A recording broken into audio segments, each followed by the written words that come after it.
Hi, this is Chico Resch. You are listening to the Let's Go Devils podcast on the Primetime Radio Network. Happy Devils Sunday. This is Game Day Live, coming to you live from American Whiskey, 51 Edison Place, across the street from Prudential Center, next to Championship Plaza, as the Devils are going to take on the Carolina Hurricanes for a Metropolitan Division showdown. I'm your host, Sam Wu, here with Vinnie Parise of pucksandpitchforks.com. Vinnie, how are you, my friend?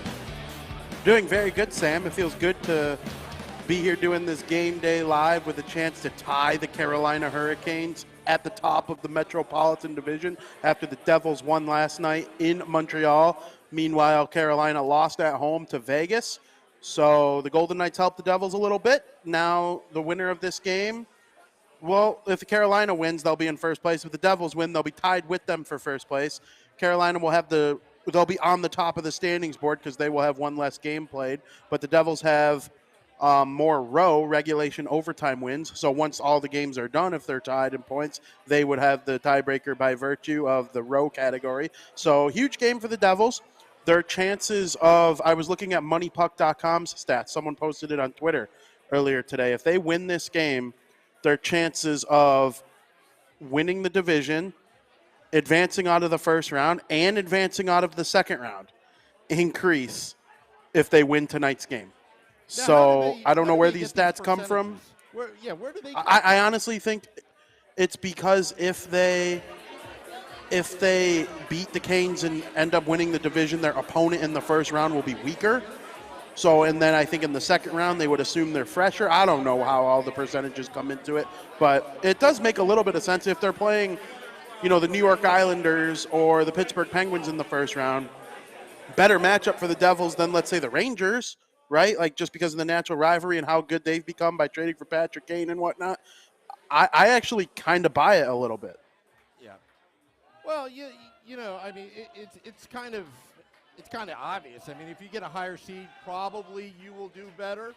But right now, after that victory over the Montreal Canadiens, 3-1 at the Bell Center last night, Akira Schmid was just absolutely wonderful. They're chanting "Let's Go Devils" right now, Vinny.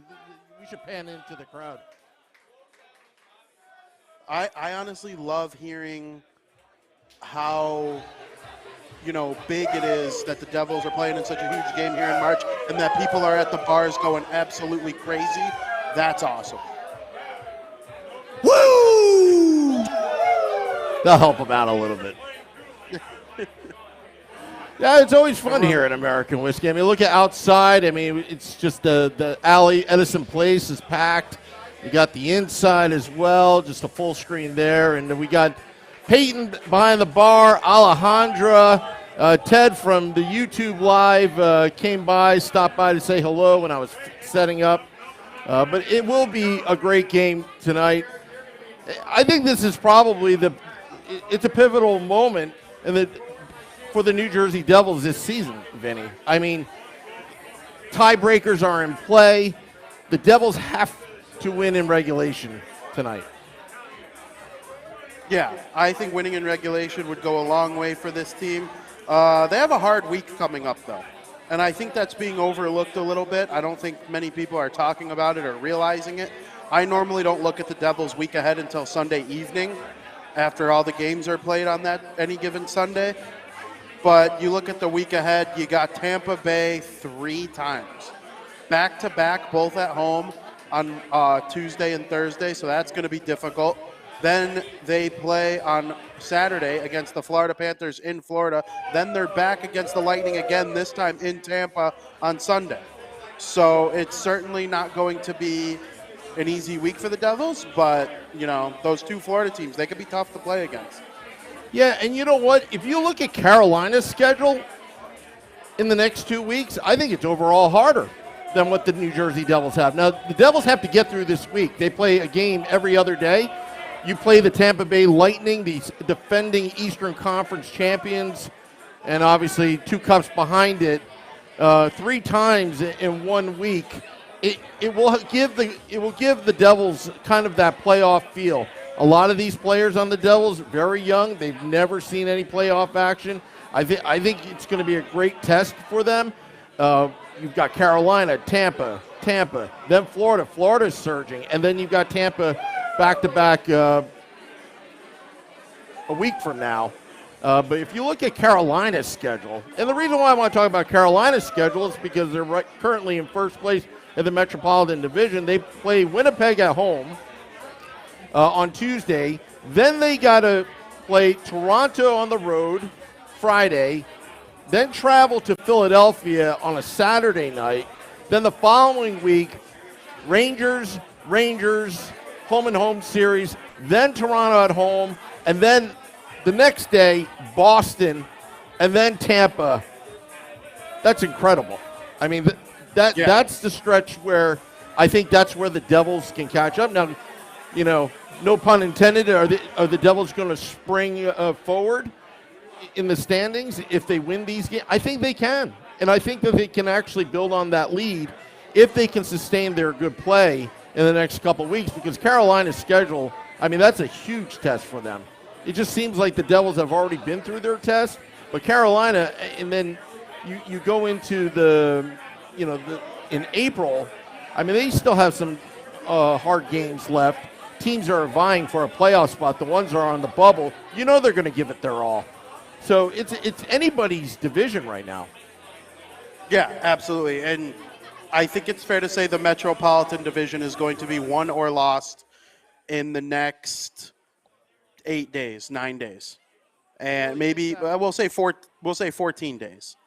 And, you know, the Rangers, they're probably, I'm not going to say they're out of winning the division, but they probably are, just because they're 9 points behind the Devils and they're 11 points behind the Hurricanes. That's a lot of ground to make up. I'm not saying anything about them not being a good team post-trade deadline, but, you know, from what happened earlier in the season leading up to now, I would say it's a two-horse race between the Devils and Hurricanes, but who are also vying for second in the conference as a whole, those two in Toronto. So home ice and throughout the playoffs, unless you play Boston, I think is good to know. So we'll see what happens, but it's going to be a hard road for both squads. Definitely a hard road. But the Devils right now, their top line, I call them the no mercy line, with Nico Hischier, Tomas Tatar, and Dawson Mercer. That is the go-to line right now, as Timo Meier with Jack Hughes. They're still, you know, trying to get used to each other. They moved Boquist to the second line, moved Jesper Bratt with Haula and Palat. Do you think that was a good move at all? Because I thought that Boquist, Haula, and Palat had some great chemistry going, just like the first line. Yeah, I tweeted after the game, one of my bullet points was I would flip the Boquist or the Jespers back. And, you know, I would put Boquist back on the third line and move Bratt back up to the second line. Try to get Jack Hughes going again. He's gone 2 games now without a point, which 2 games without a point is no big deal, especially since, you know, they win a lot of the time because their depth is much better. They don't need Jack Hughes to carry the load every single night. And, yeah, I mean, I would make that switch. I'm not sure what the lines are going to be today. There was no morning skate lines or anything like that, but we'll see what happens. The fact that Boquist has been good enough to even be in consideration for that, though, I think speaks volumes for how he's played lately. It's better than him playing poorly and not being considered at all. So, yeah, absolutely. And you know what? I want to give a shout out to the YouTube Live, Facebook Live, and Twitter Live. You can find us on YouTube channel Let's Go Devils, on Twitter at Let's Go Devils Pod, and on Facebook at Let's Go Devils Podcast. But Nick the Goat 845 giving us a super chat saying LGD Podcast, love you guys. American Whiskey is on fire right now. What a time to be a fan. And you know what? If you told me after the second loss of the season, going 0-2 to start the season, Vinnie, that the Devils would be in this position, you know what? I think a lot of us would have said, I'd take it, but I don't believe you. But they are. I mean, they got their season all straightened out. The fire Lindy chance after Game 2.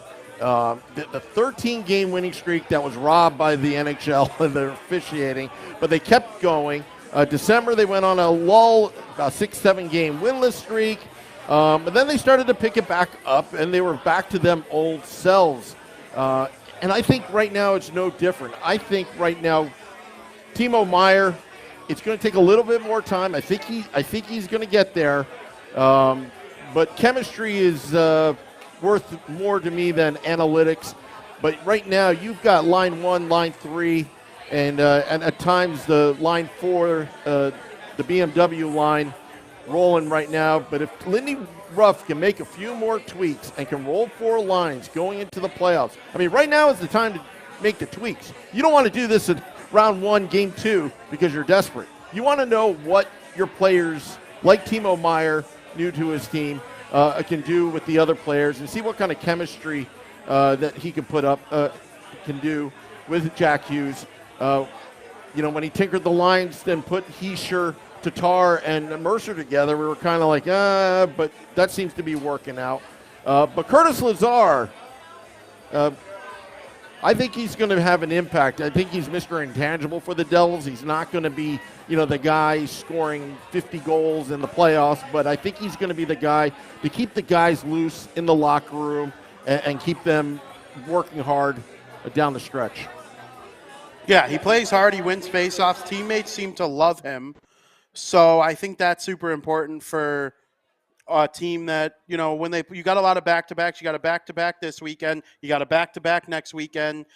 There's going to be hard playoff games. Adding a depth forward like that is certainly going to help. He doesn't have to play every day, but when he does play, you're going to get full energy and full effort. I think it's going to be something to look forward to. The way the Devils have played this season has really, really impressed me. And we've talked all season long about how good they've been. And when there was an issue, in December, we knew they were kind of outplaying their opponent a little bit, but was dealing with some bad puck luck that was leading to losses. And then it kind of flipped in January a little bit. They weren't playing very well, but they were picking up wins and the puck luck was going their way. And now that we've gotten February, March, kind of getting closer to the playoffs, it seems to be a little leveled out. I thought the game yesterday between Montreal and New Jersey was pretty evenly matched, and even the games between the good teams and bad teams are going to be evenly matched late in the season. Everybody's got it all figured out. We're at that point of the season, but the Devils won because they're just a tad bit more talented and have a little bit more depth on the road so that they can get a big win like that in a place like the Bell Center. So going into the season, I was thinking like high 80s for points. Climb into the wild card race, be there for most of the year, and then ultimately probably come short. They've blown past that expectations.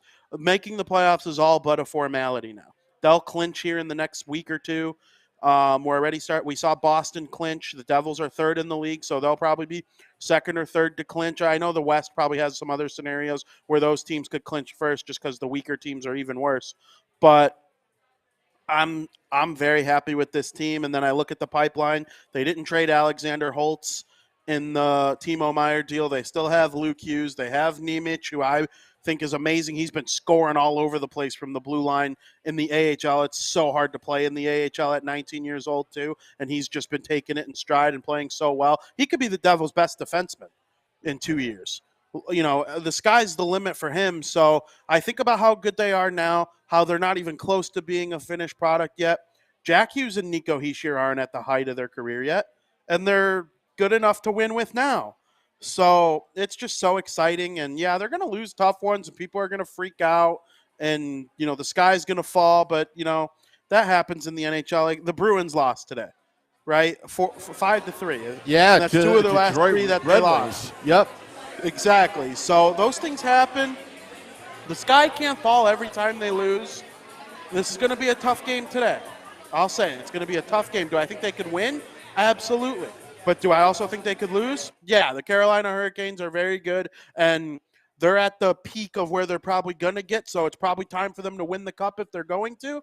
If they don't, you might see things start to change a little bit there in Carolina, or at least a couple tweaks. So big game, looking forward to it, and I just love where the Devils are right now. Do you think the Devils have a little bit of a goalie controversy right now? I think more of Lindy Ruff has got options right now. Akira Schmidt's playing great. I mean, I tweeted this out. I think he has a 1.91 goals against average a 92.7 save percentage. He's done everything that the Devils have asked him.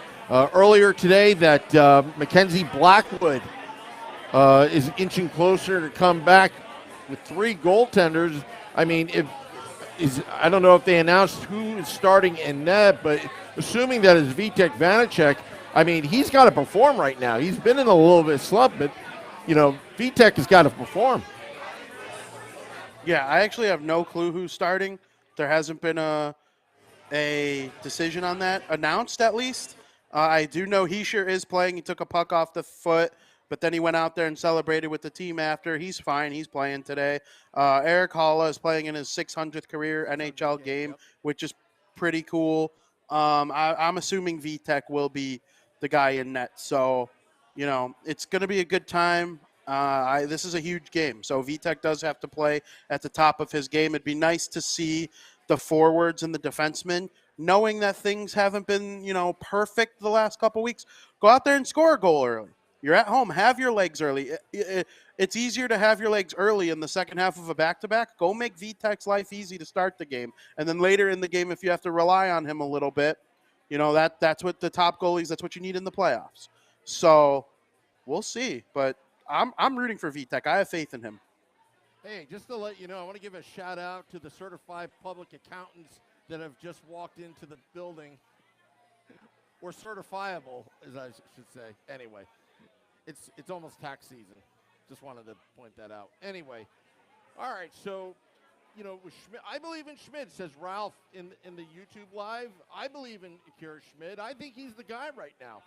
And it's not unheard of. And we talked about this before on Game Day Live that, it's not unheard of for rookie goaltenders to take their teams far into the playoffs and even win the Stanley Cup.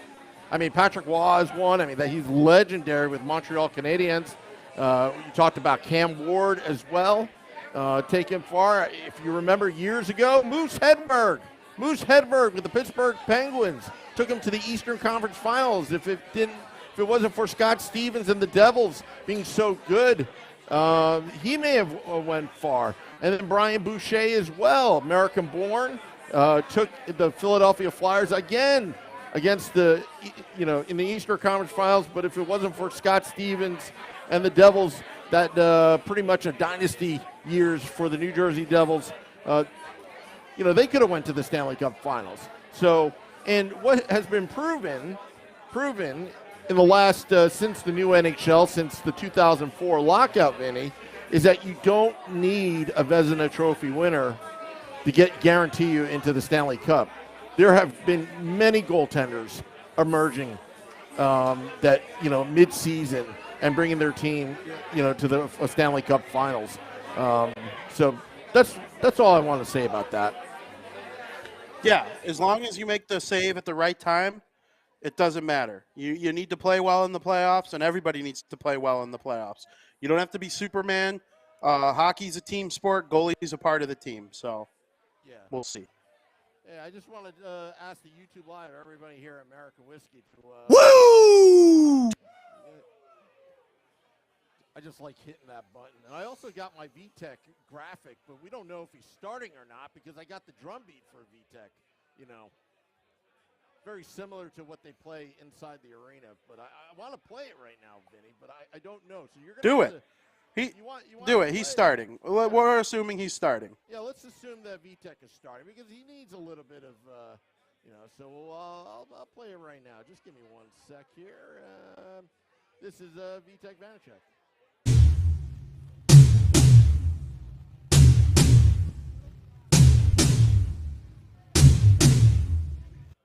Yeah, I don't think they're really playing along right now, Vinny. Maybe we need to have like that spelled out karaoke graphic. Yeah, V-Tech. Yeah. V-Tech. Yeah, but I actually proposed the idea of buying this marching bass drum on Facebook Marketplace for $250 and bring it to American Whiskey. But the guys actually said, no, Sam, you're going to drive people out of there because it's going to be so loud. So we decided to do that. Little stuff that we're preparing for because March 30th against the New York Rangers, we'll be here in full live event mode, and we're going to bring every anti-Rangers sentiment of graphics and all that stuff. Vinny, if you can't hear me, you got to tell me because my volume was down. Oh, I was able to hear you, though. Oh, you were? Okay, because the YouTube Live was just... And for those that don't know, I have to adjust my microphone so Vinny doesn't echo, out to the crowd. So that's why sometimes I forget. Yeah, I heard everything you said. Oh, okay. Well, as long as you hear, who cares about everybody else? Anyway, all right, so let's do the Sunday night predictions, Vinny, because that's been hot right now on this podcast because this is a tough game to predict. Let's hear you now on YouTube Live, Facebook Live, wherever you're getting this podcast, even here in American Whiskey predictions. Max is already saying 4-2 Devils. Steve Engel's saying 4-2 Canes, but Steve Engel is really a closet Rangers fan, so I'm not going to take it with a grain of salt. But Vinny, Starting to think so. yeah, I mean, Felix says 6-5 Devils. Ralph says 7-3 Devils, calling a football score. Do you think it's going to be low scoring? It's going to be high scoring? I think both teams, both playing the night before, I think it's going to have an effect. And I think the Carolina Hurricanes were thinking ahead. And that's why they lost 4-0 against the Vegas Golden Knights, who's a pretty good team. Matthias says 6-5 Devils. Eric says 2-1 Devils. Suka says 4-1 Devils. Ramona says 4-1 Devils. What do you say, Vinny? I believe the Devils are going to win this game by a final score of 3-2. I do think that it's going to be somewhat of a low-scoring game. Carolina doesn't use their best goalie often. I think Peter Kochetkov gives them the best chance to win, but he's played for the Chicago Wolves for most of the season. But he is in net tonight for the Carolina Hurricanes. So, hopefully the Devils are able to get a couple past them and find a way to win. The Devils have beaten Kochetkov this season. They're one of the few teams that have. So, hey, hopefully they're able to get them a little bit. If the Devils are losing by one late, watch out for him. He scored a goal in the AHL. Linus Ullmark is not the most recent pro goalie in North America to score a goal. It's Peter Kochetkov. He did it like 2 days after Ullmark did against Manitoba playing for the Wolves. So I'm excited for this matchup. So what was your score again? 3-2. 3-2. See, Chris Margotti said 3-2. Now you took mine because I was going to go with Chris Margotti because he almost had the score yesterday, but Robert Larson says 5-3 Devils. You know what? I wish we knew who was in net.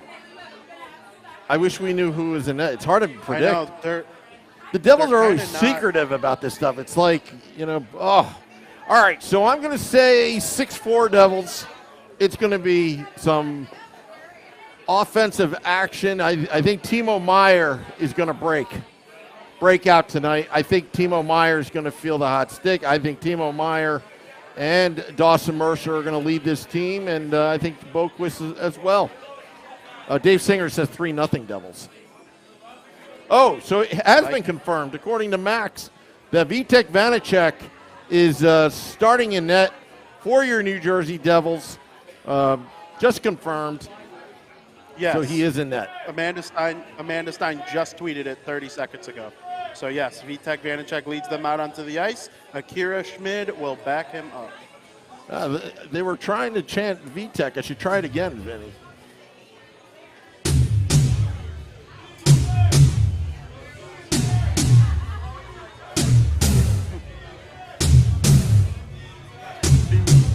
Well, we'll get better at this, Vinny.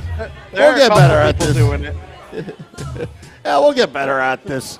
We're practicing for the playoffs when we get this place chanting, but, I want to thank all those tuning in here at American Whiskey. Come by American Whiskey after the game for Devils After Dark. Scotty of Sirius XM, Liquid Metal, and I will recap the game that was, and hopefully it'll be a Devils victory.